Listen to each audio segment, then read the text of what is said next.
Aigle Jéhovah, l'encre de ma vie. L'aigle Jéhovah. Oh mes bien-aimés tous, je vous dis shalom. Vous qui aimez le Seigneur Dieu, vous qui avez suivi Branham, vous qui écoutez la parole faite chère au temps de la fin, et vous qui n'avez pas encore connu ce mystère, je vous dis shalom. Les témoins de Branham au Rwanda se fixent aujourd'hui de vous parler de la foi transmise une seule fois au Saint, une seule fois pour toutes au Saint. Je lis la parole de Dieu. Jéhovah, tu me fais occuper et de moi. Je lis la parole de Dieu. Je vais lire dans Jéhovah Jireh, 3e partie. Je lis au paragraphe 83. Jéhovah Jireh, 3e partie, Shekinah Publication, la publication de Shekinah, paragraphe 83. C'est prêché quand? Attendons voir. C'est prêché le 7 juillet 1962. 7 juillet 1962, je lis le paragraphe 83. Il est dit ceci. Oh, si la vraie foi pouvait s'ancrer dans les gens, la foi vient de ce qu'on attend vient de la parole de Dieu. Si la vraie foi pourrait s'ancrer dans les saints, pourrait s'ancrer dans les gens, la foi vient de ce qu'on attend. Sur base de cette portion de la parole, cette citation, nous avons défini la foi. La foi vient de ce qu'on attend. Et on peut ajouter encore ça ici. Et je peux encore ajouter, Christ est le même hier, aujourd'hui, éternellement, prêché le 15 février 1953. Je prends le paragraphe 5 que je vais prendre la strophe B ou la deuxième strophe. Et maintenant, la foi vient de ce qu'on attend. Et ce qu'on attend vient de la parole de Dieu. Vous devez premièrement entendre. Et là d'où cela vient, la source d'où cela vient, alors vous fondez votre foi là-dessus. Et c'est là, selon votre foi, alors la chose vous est accordée. La foi vient de ce qu'on attend. Vous devez premièrement entendre. Et de là, vous fondez votre foi. Mais alors, il faut connaître d'où cela vient. Ça vient de quelle source? C'est ça. Écoutez.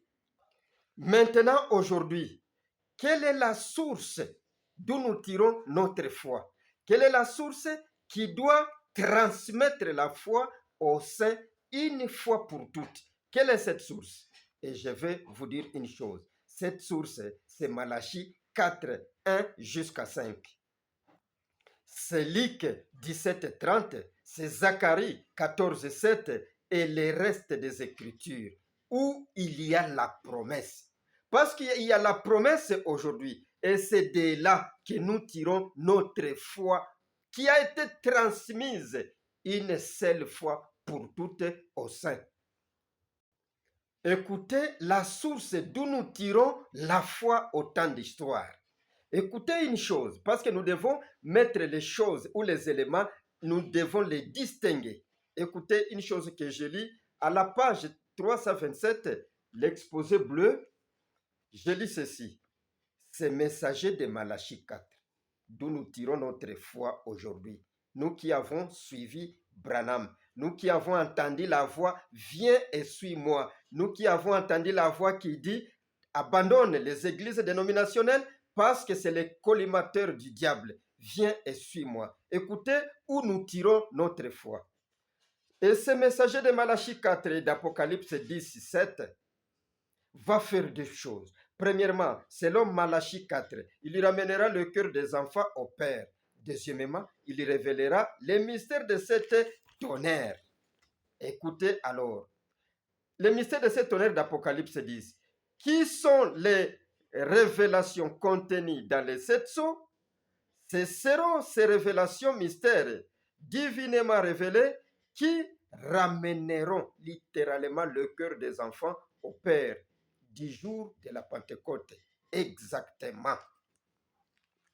C'est Malachie 4 qui va faire des choses, nous ramener à la foi des pères. Quel père? Le père de la Pentecôte. Connaître comment ils adoraient Dieu.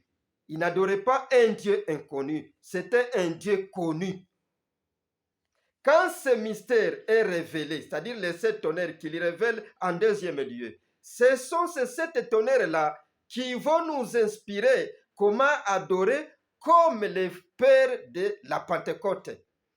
Il n'est pas question de dire que ce sont les 7 tonnerres qui nous ramènent à l'évangile du soir, du matin. Cet évangile du matin ne marche pas aujourd'hui, ne donne pas la foi. Les 7 tonnerres ne nous ramènent pas à l'évangile des apôtres ou les actes des apôtres. Les 7 tonnerres nous amènent quelque chose qui va nous montrer que nos pères adoraient un Dieu connu. Ça, je vais analyser. Écoutez, j'ajoute Shalom au paragraphe 260 pour comprendre ce n'est pas l'évangile des apôtres qui nous donne la foi aujourd'hui. Non. Écoutez ce que je lis dans Shalom du 12 janvier 1964. Je lis le paragraphe 260. Ce n'est pas l'évangile des apôtres qui nous donne la foi aujourd'hui. Écoutez. La parole de l'époque de Moïse n'a pas marché du temps de Jésus. À son époque, l'œuvre, la parole du temps des apôtres ne marche pas en ce jour. Ici, c'est une promise, c'est une parole promise pour ce jour-ci. Ils l'ont dit eux-mêmes et ont exprimé par le Saint-Esprit ce qui arriverait dans les derniers jours. Que les églises seraient emportées enflées d'orgueil, que les prostituées apparaîtraient, la prostituée apparaîtrait et que les impudiques seraient avec elle et qu'elle obscurcirait la terre et que dans les derniers jours, et que dans les derniers âges de l'Église, celui de Laodicée, Jésus serait complètement exclu de l'Église. Écoutez, ce n'est pas cet évangile. Même si il y a eu la révélation de cet honneur qui nous ramène littéralement à la foi des pères, ce n'est pas que cet évangile qui revient encore pour nous donner la foi comme les pères. Non. Mais il y aura quelque chose qui sera révélé dans les 7 honneurs qui nous fera adorer comme les pères de la Pentecôte. Parce qu'ils adoraient un Dieu connu. Et d'ailleurs, ceux qui adoraient au temps de la Pentecôte, ces mêmes pères-là, ils doivent revenir au temps de la fin pour qu'ensemble avec nous, nous puissions être rendus parfaits par les 7 tonnerres. Alors, vous comprenez bien que maintenant, Malachie 4 doit revenir au temps de la fin, un prophète, c'est-à-dire la source d'où notre foi provient. Un prophète doit être là, Malachie 4, pour nous ramener, pour nous transmettre. Voilà le vrai terme. Parce que c'est la foi transmise une seule fois pour tous les saints. Pour nous transmettre la foi une seule fois, pas 2 fois. Alors, ces messagers-là révèlent les 7 tonnerres. Et quand ils révèlent les 7 tonnerres, ce sont les 7 tonnerres qui nous donnent la foi. Quelle foi? C'est la foi que les 7 tonnerres nous donnent. Cette foi est une foi commune à tous les saints. Ce ne sont pas les saints vivants tout simplement, mais tous les saints qui se sont endormis tout au long des âges, qui doivent ressusciter, afin qu'ensemble nous soyons rendus parfaits. Nous ayons cette foi parfaite qui doit être transmise au sein, dans l'ensemble. Écoutez, je lis le premier saut, paragraphe 258. Je lis. Écoutez l'analyse du grand prophète. 258. Pas plus que nous ne pourrions comprendre ces choses avant que le temps ne soit venu de les comprendre. Il y a des choses qui doivent venir. Nous ne devons pas les comprendre maintenant, avant que le temps n'arrive. Ce sont des choses qui viennent de Malachie 4, le grand prophète, la bouche de l'Éternel, qui donne la foi pour l'enlèvement, qui donne la foi qui doit être transmise une seule fois. Écoutez, je descends. Oh là là, les 7 tonnerres de l'Apocalypse. Puisse-t-il montrer à l'épouse à se préparer pour la grande foi de l'enlèvement. Il y a une foi qui doit être transmise pour que les gens entrent dans l'enlèvement. Voyez Dieu. J'ajoute le paragraphe 75 toujours dans le premier saut. Et puis, il va y avoir 7 tonnerres mystérieuses qui ne sont même pas écrites du tout. Ah bon? C'est vrai. Et je crois que c'est par ces 7 tonnerres. Et je crois que par ces 7 tonnerres, ils seront révélés dans les derniers jours afin de rassembler l'épouse pour la foi de l'enlèvement. En effet, avec ce que nous avons en ce moment, nous ne serions pas capables d'y arriver. Il y a quelque chose. Nous devons aller plus loin. C'est tout. Juste si nous avons assez de foi pour la guérison divine. Nous devons avoir assez de foi pour changer en un instant et pour être enlevés de cette terre. Et nous allons voir cela un peu plus tard. Si le Seigneur devait voir où c'est écrit, ce que nous avons maintenant, c'est ce que dit le Seigneur, ne peut pas nous donner la foi pour l'enlèvement. Il faut pousser plus loin. Il faut qu'il y ait quelque chose qui doit venir. Les 7 tonnerres qui ne sont pas écrits. C'est-à-dire, la foi transmise une seule fois pour toutes aux saints, c'est quelque chose qui vient en dehors de la Bible. Ne cherchez pas cette foi dans l'évangile des apôtres. Il faut aller plus loin.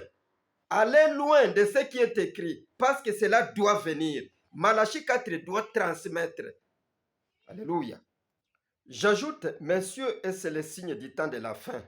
Paragraphe 360, VGR. Remarquez Apocalypse 3 et 4. 7 tonnerres. 7 tonnerres, puis remarquez 3 et 4. Puis quoi? Un serment de 7 anges puissants disant, le temps est terminé.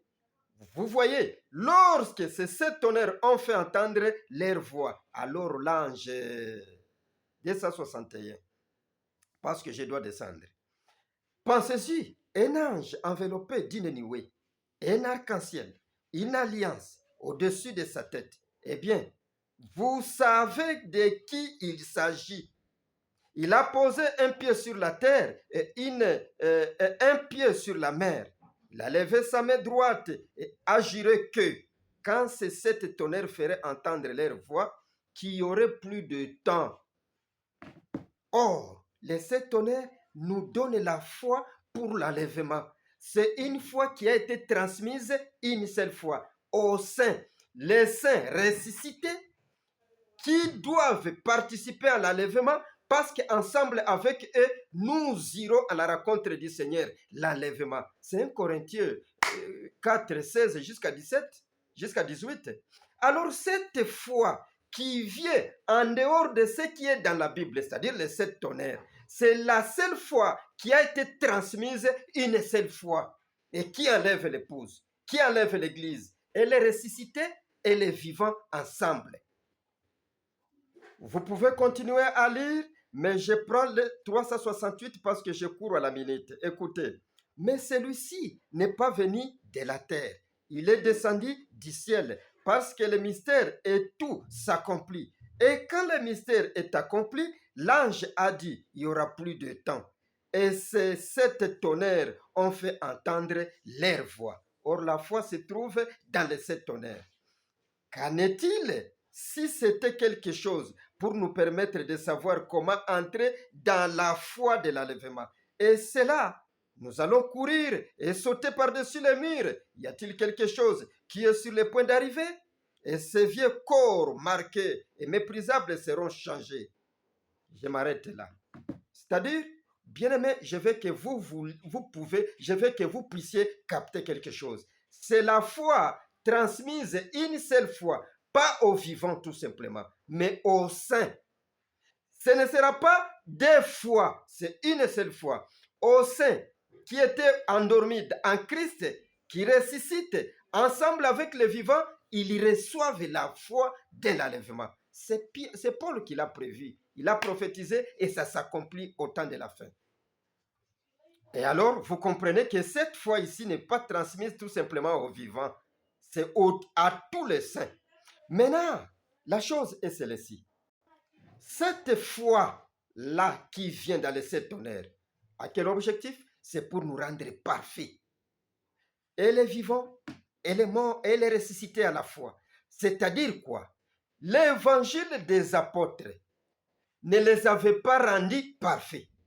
Il fallait qu'ils attendent à ce que l'ange puissant qui a l'arc-en-ciel enveloppé sur sa tête et la nuée qui le couvre descende et dise quelque chose. C'est là que les vivants et ceux qui sont ressuscités, nous avons la foi qui nous rend parfaits. Parce que Paul a dit, ils ne peuvent pas être rendus parfaits sans nous. Il faut que nous tous, nous soyons ensemble. C'est-à-dire, la voix de sept tonnerres, c'est que diront les sept tonnerres. Nous l'écouterons ensemble avec les saints qui étaient endormis en Christ. Voilà pourquoi c'est la foi transmise aux saints, une seule fois. Ce n'est pas que Dieu a transmis une foi à ceux du premier âge, et la foi à ceux du deuxième, du troisième, du quatrième, du cinquième, ainsi que du septième âge. Non, c'est la foi transmise une seule fois aux saints, c'est-à-dire dans l'ensemble. Quand ils sont ensemble, alors ils écoutent, ils entendent les cris de sept tonnerres. Écoutez ce que je lis dans la brèche, paragraphe 256. Je lis ceci. La brèche entre les sceaux et les sept âges de l'Église, ou entre les sept âges de l'Église et les sceaux, prêché le 17 mars 1963 le soir. Écoutez, bien-aimés. Et même les vivants qui seront restés jusqu'à la venue ne devanceront pas ceux qui sont endormis, car la trompette de Dieu sonnera.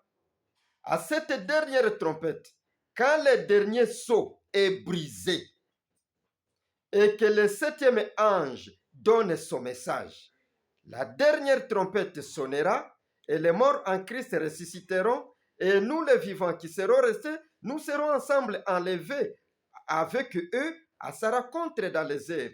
Il y réclame maintenant, il est avancé pour réclamer son bien. Bien-aimé, une chose est là. La dernière trompette, c'est Apocalypse 10, 7. Le message de cet ange du septième âge, ce n'est pas la préparation, ce n'est pas quand il prépare, ce n'est pas qu'il prêche l'évangile des apôtres pour les rendre encore parfaits. Cela ne leur a servi à rien dans la perfection. Il fallait un autre évangile de Apocalypse 17. Quand il sonne de la trompette, alors les vivants qui sont ressuscités sont rendus parfaits. Non, les morts qui sont ressuscités sont rendus parfaits avec les vivants. À la voix du septième ange, quand il sonne de la trompette. Or, quand il sonne de la trompette, c'est là qu'il révèle le mystère des sept sceaux. Et après le septième sceau, nous connaissons qui est Dieu, ensemble avec eux. Connaître Dieu, ce n'est pas connaître l'homme en calvitie, ce n'est pas connaître l'homme en cravate, ce n'est pas connaître l'homme qui discerne. Connaître Dieu, c'est connaître son identité. Nous allons voir ça en bas. Écoutez ce qui se passe au paragraphe 258, toujours la brèche. Il a dit qu'il arrive à la première veille, à la deuxième veille, à la troisième, ainsi de suite jusqu'à la septième veille. À la septième veille, un ordre, un appel s'est fait attendre. Voici l'époux. Et à ce moment-là, les vierges endormies. Voici l'époux. C'est là qu'on va à la rencontre. Maintenant, là, il y a un enseignement. Il y a ceux qui ne se réveillent pas puisqu'ils n'ont pas d'huile. Ils ne voient pas, ils n'entrent pas. Mais il y a les saints qui sont morts, qui ressuscitent et qui vont à la rencontre du Seigneur. Avec tous ces saints-là, transmis une seule fois, ce sera une foi qui viendra de sept tonnerres.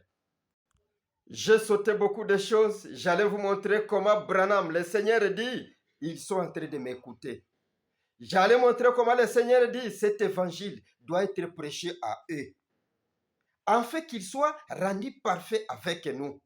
Cette perfection, bien-aimée, ne concerne pas tout simplement les vivants. La perfection concerne tous les saints, parce que la perfection vient dans l'évangile des 7 tonnerres. La perfection vient dans ce que les saints entendront dans les 7 tonnerres. Parce qu'après la prédication du 7e sceau, c'est là que nous connaissons qui est Dieu. Pas tout simplement les vivants, mais les morts, ceux qui se sont endormis en Christ, qui sont ressuscités et qui apparaissent sur la terre pour écouter le Seigneur Branham, ils sont rendus parfaits ensemble. Écoutez maintenant. Vous savez, ils sont morts ayant l'évangile des apôtres, du premier âge jusqu'au 7e âge.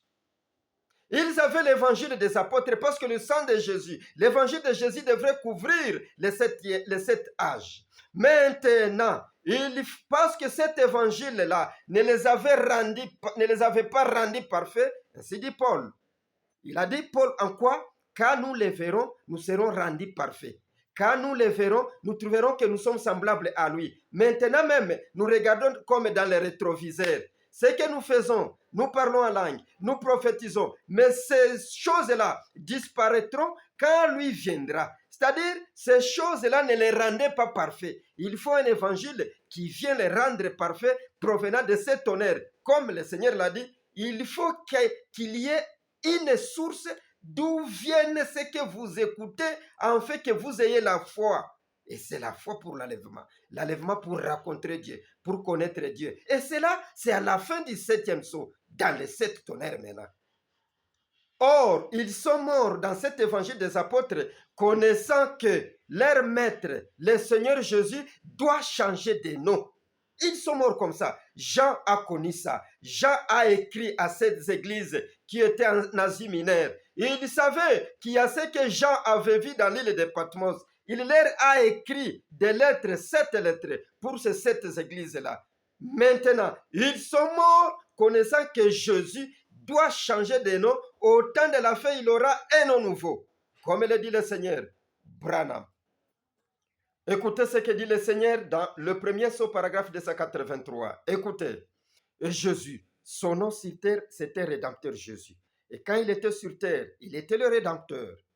C'est vrai, mais une fois qu'il a conquis la mort et le séjour des morts, et qu'il les a vaincus, et qu'il est monté en haut, il a reçu un nom nouveau. C'est pour cette raison que vous criez comme il le faut, et qu'ils ne reçoivent rien. Ce sera révélé dans les 7 tonnerres. Voilà quelque chose qui vient de 7 tonnerres, les noms nouveaux de Jésus. Ils sont morts après avoir lu, quelques-uns, la lettre de Jean, écrit à l'âge de l'église de Pergame, écrit à l'âge de l'église de Laodicée, ainsi de suite. Il savait que celui qui vaincra, celui qui sera avec Jésus, il sera une colonne dans la maison de mon Dieu, on écrira sur lui les noms nouveaux de Jésus. Tout ça, il savait. Même au cours des âges, il lisait cet évangile. Mais ce qui était difficile est que Jean ne leur a jamais dit quel est ce nom et comment ça se fera. Il ne leur a jamais dit que ça viendra dans les 7 tonnerres. Mais il a entendu quelque chose, on lui dit, cache et ne l'écris pas. Maintenant, au temps de la fin, lorsque cette foi est transmise une seule fois pour toutes à tous les saints, ils sont amenés à la perfection. C'est les noms nouveaux de Jésus. Parce que Dieu doit être connu à la fin des temps. Dieu doit être connu pour que nous puissions connaître comment nous sommes semblables à lui. Parce que c'était ça la promesse. Ils entendaient qu'ils voient ce Dieu-là. Pour qui ils ont versé leur sang. Pour qui ils ont tambouriné en cours de route. Pour qui ils ont monté des montagnes, des collines pour présenter l'évangile aux païens. À la fin des temps, ils doivent les connaître ensemble avec les vivants. Voilà la foi qui est transmise une seule fois aux saints, les noms de l'Éternel. Là où les justes vont s'y réfugier et ils sont en sécurité. La perfection. Vous allez dire, oh témoin de Branham, mais à la fin du 7e sceau. Et pourtant, il y a un nom qui a été donné à la fin du 6e sceau. dans questions et réponses. Je suis le seul, William Marion Branham. Il a dit qu'il est le seul. Ils ne sont pas deux. Mais comment tu nous dis encore qu'il y aura un autre nom après le septième sceau? Mais ce n'est pas moi qui le dis. C'est après le septième sceau que nous connaîtrons qui est Dieu. Là, c'était après le sixième sceau. Et il lui donne l'occasion pour poser des questions et réponses. Encore, il n'avait pas encore révélé le septième sceau. Ce n'était pas encore fini. Ce n'était pas la promesse du nom. Parce que la promesse du nom, c'est après le septième sceau. Je peux lire. Écoutez ce qui nous donne la foi. Une seule foi. Dieu ne transmettra jamais deux fois. Ou deux fois la foi. Non, écoutez. Paragraphe 35, un guide. Prêché le 14 octobre 1963 le soir. Et le Saint-Esprit parle toujours de la parole.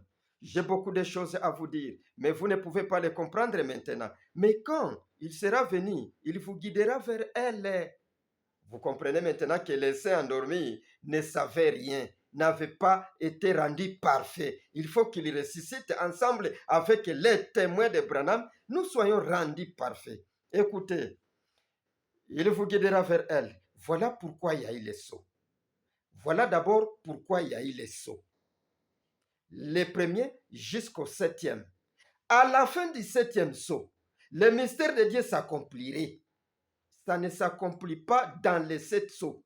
Ça ne s'accomplit pas à la fin du sixième saut. Ça ne s'accomplit pas au premier saut, bien que nous lisons le premier saut. Ça ne s'accomplit pas au milieu du septième saut. Il faut qu'à la fin du septième saut, que les sept sauts sont prêchés, et là, le mystère est connu. Écoutez, à la fin du septième saut, le mystère de Dieu s'accomplirait. Savoir qui est Dieu, qui il est, comment il vit, sa nature, son être. À ce moment-là, vous devez être tout en haut. Comment toi tu seras tout en haut alors que, alors que le septième saut n'est pas encore ouvert, n'est pas encore fini? Comment au sixième saut, dans des questions et réponses, toi, on va te transmettre la foi et pourtant l'enlèvement n'est pas encore là. Comment au sixième saut, dans des questions et réponses, toi tu auras la foi et pourtant c'est à la fin du sixième saut. À ce moment-là, vous devez être tout en haut, ici. Vous, voyez-vous, nous amener à la pleine stature du Fils et des filles de Dieu. Une église qui a été lavée dans le sang de Jésus-Christ, qui a été rachetée sans argent, acquise par le sang de Jésus-Christ. Cette église-là, qui a été lavée, composée des saints qui se sont endormis et des saints qui seront encore vivants, cette église-là doit attendre la fin du septième saut. Alors il se produit l'enlèvement. Il se produit une autre foi qui doit être transmise à tous ces saints, une seule fois. Alors à ce moment-là, les saints dans l'ensemble, ils ont une nouvelle inspiration. Ils connaissent Dieu. Qui est ce Dieu? Comment il vit? Sa nature. C'est pourquoi quand nous prêchons Dieu, nous ne prêchons pas pour construire dans l'espace. Nous commençons par les débuts de la Genèse pour leur montrer qui est Dieu, comment il révèle la chair, comment il a pris la chair et pourquoi il prend la chair, jusqu'à ce que Dieu se révèle dans l'ensemble. Il apparaît encore lui-même. Les rouges-gorges chantent, les rouges-gorges disent, nous l'avons vu. Et les saints adorent à la fin du septième saut. Quand la fin du septième saut est prêchée, quand on a révélé le septième saut, alors attendez-vous à tout mouvement de Branham. Attendez-vous à tout mouvement de ces grands prophètes, parce que le nom de l'Éternel sera déterminé par la bouche de l'Éternel à la fin des temps, après le septième saut. Maintenant, comment tu vas me dire qu'il y a eu une foi qui a été transmise à l'époque de Paul? Il y a une foi qui a été transmise à l'époque d'Irénée, ainsi une foi est encore transmise à l'époque de Branham, le septième âge. Non, la foi est transmise une seule fois au sein. Et cette foi nous donne l'enlèvement. Elle vient d'où? De cet honneur. Écoutez, je vais lire une chose pour terminer. Bien-aimés, vous qui cherchez la foi avant le septième saut, et même dans le septième saut, vous n'avez pas encore la foi. La foi n'est pas transmise 7 fois. La foi n'est pas transmise 8 fois. La foi est transmise une seule fois pour tous les saints ensemble lorsqu'il y a l'enlèvement par les 7 tonnerres. C'est-à-dire, la foi vient de 7 tonnerres. Écoutez, vous qui cherchez la foi, vous qui cherchez la révélation de 7 tonnerres dans les 7 sceaux, vous avez un échec. Écoutez ce que je vous lis. Après avoir prêché le 7e sceau, il est à la fin ici au paragraphe 360. Je rentre à la maison. Je reviendrai si le Seigneur le veut vers le 1er juin. Je rentre à la maison. Je reviendrai vers le 1er juin. Le 1er juin. Et peut-être si le Seigneur me le permet, le met à cœur. Mettre quoi? La chose, mon bien-aimé. La foi maintenant. Si le Seigneur me le met à cœur, peut-être jusqu'au bout de l'été, à un moment donné, peut-être en juin ou quelque chose, peut-être au début de l'automne, si le Seigneur tarde, j'aimerais revenir et consacrer cette autre soirée aux 7 dernières trompettes. Aimeriez-vous ça? Ça vous plairait? L'Assemblée dit, allez vous prier pour moi et que Dieu vous aide. Ce n'était pas fini. Parcourez avec moi le 7e sceau. Si vous trouvez là où il l'a appelé un nom, alors je suis un menteur. C'est pas lui qui m'a appelé. Alors il y a ceci. Je rentre à la maison. Je vais revenir en juin. Peut-être en juin. Et qu'est-ce qu'il a dit en juin? C'est pourquoi tu dois combattre ardemment. Parce que c'est la foi. Une seule fois transmise à tous les saints. Maintenant, comme tous les saints l'écoutaient pendant qu'il priait, qu'il prêchait, quelle est la foi qu'il leur a transmise? Écoutez maintenant. Bien-aimé, si vous ne gardez pas la parole de Dieu dans sa continuité, vous êtes un menteur. Peut-être vous êtes un ministre, mais qui a été illusionné par les faux prophètes.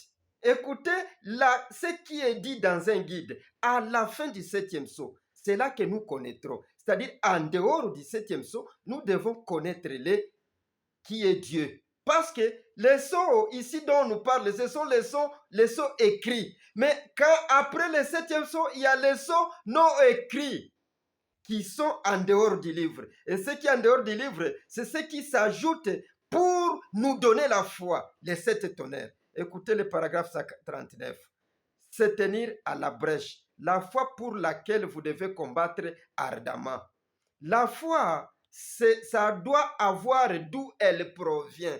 Et j'ai dit c'est Malachie 4 qui révèle les 7 tonnerres et qui nous ramène à la foi. D'abord, nous ramener à la foi de nos pères de la Pentecôte. Et puis, il y a les 7 tonnerres qui vont nous montrer comment ces pères de la Pentecôte adoraient. Parce que c'est ça la référence. Maintenant, nous avons encore dit que cette foi qu'ils avaient à la Pentecôte, cela ne leur a jamais rendu parfait. Parce que l'évangile des apôtres ne marche pas. Branham nous dit, c'est les 7 tonnerres qui nous amènent la foi pour l'enlèvement. Si nous irons à l'enlèvement ensemble avec eux, nous devons avoir un message venu de ces prophètes. C'est ce que j'allais lire, parce qu'ils doivent écouter ces messages. Maintenant, ces messages nous donnent une foi, nous changent, nous montrent qui est Dieu à la fin du 7e sceau. Écoutez, maintenant, je lis quelque chose ici. Bon, alors, comme Billy et moi commencions à descendre cette route, ici, c'est quand, je vais vous dire la date ici, c'est le 23 juin 1963, matin. Il prêche se tenir à la brèche après le 7e sceau. Il commence à donner un message qui n'était pas écrit dans la Bible. Vous devez vous croire à ceci pour avoir la foi. Ça vient d'où? Ça vient de 7 tonnerres, en dehors du 7e sceau. Alors, comme moi et Billy, nous commencions à descendre cette route. Vous voyez, nous commencions à descendre cette route. Billy s'est endormi. Et cela m'a dit, je vais te donner un signe perpétuel.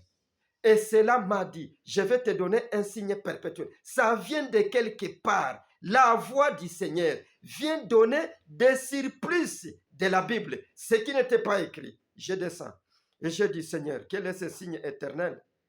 J'ai entendu un petit rien. Rien ne s'est produit. J'ai dit, quel est ce signe perpétuel, Seigneur?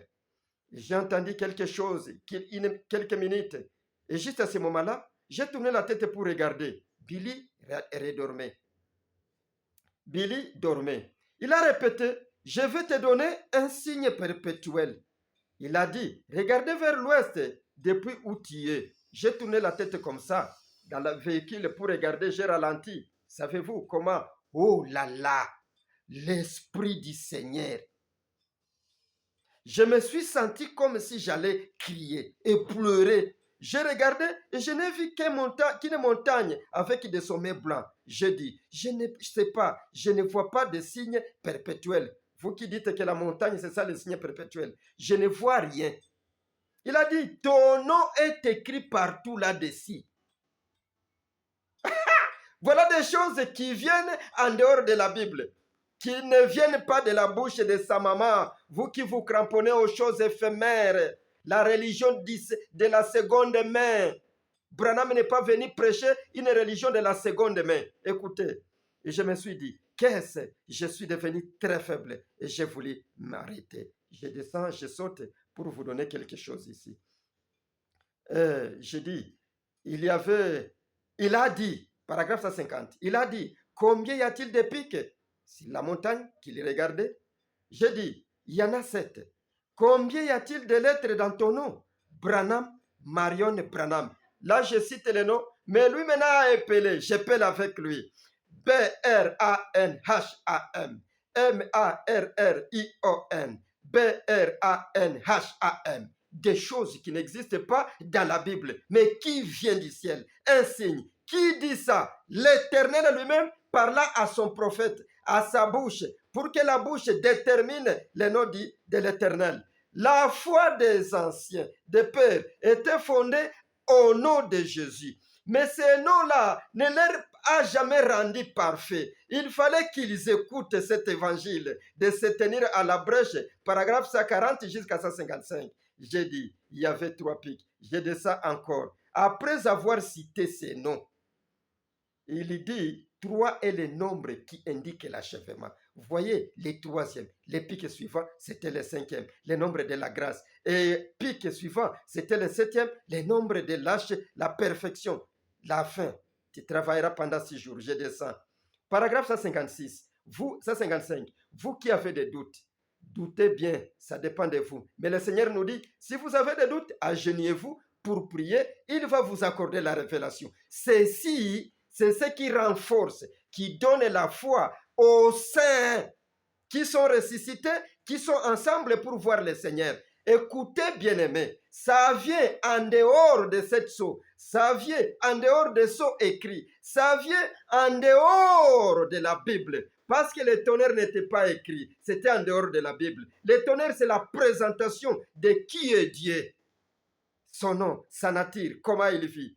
Et il a dit, paragraphe 155, il a dit, ça va rester. Si jamais il y a un doute dans ton esprit, souviens-toi de cet endroit et reviens-y.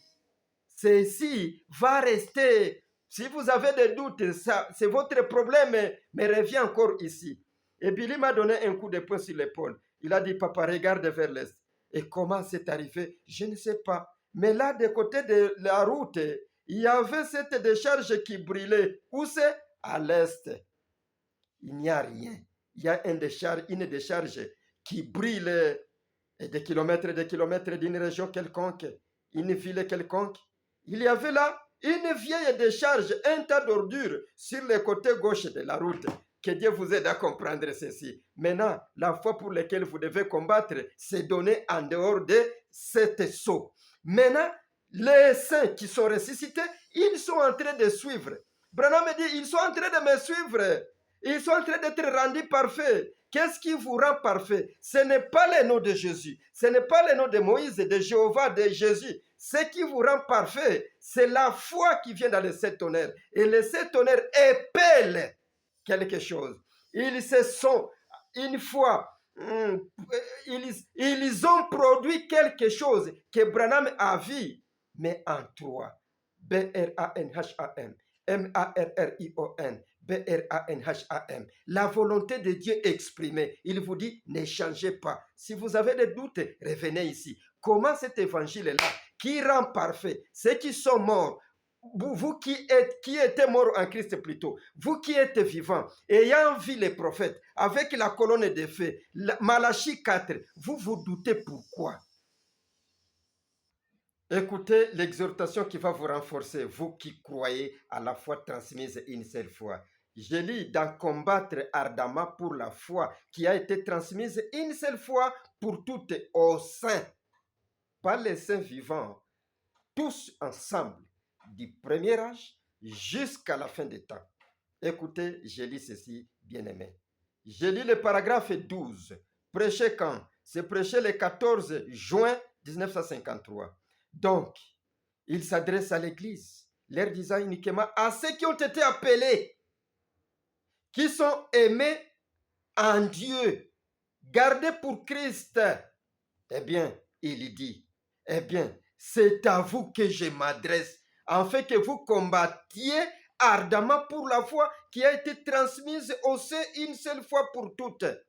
Eh bien, non pas une foi qui a été transmise.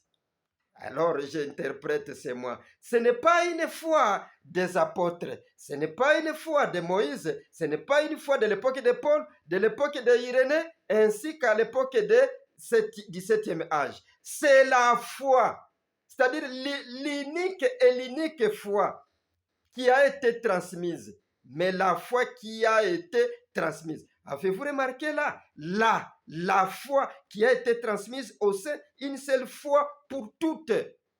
Pas juste une seule fois pour toutes. Cette personne dit, eh bien c'est contraire à ma foi. Il n'y a qu'une seule foi, un seul Seigneur, un seul Dieu, un seul baptême, une seule foi, une seule doctrine. Alléluia, ça me plaît vraiment. Il n'y a qu'une seule foi. Cette foi qui rend parfait et ceux qui sont morts en Christ et ceux qui sont vivants. Il y a une seule doctrine qu'ils sont en train d'écouter pendant qu'ils ressuscitent. Il y a un seul Dieu qu'ils connaissent à la fin du 7e saut. Tout ce temps ici, personne n'avait jamais vu Dieu pour le connaître. Mais au temps de la fin, Dieu se mouvant au milieu des siens, accompagné des siens, parlant l'anglais. Une seule foi, une seule doctrine, un seul baptême. Voilà pourquoi nous vous amenons à appliquer les signes dans l'eau, à être baptisés en ce nom, Branham, Marion et Branham. La seule foi qui a été transmise une seule fois pour toutes. Comment tu auras encore une autre foi intermédiaire? Comment tu te cramponnes à la foi qui a été transmise après le 6e saut?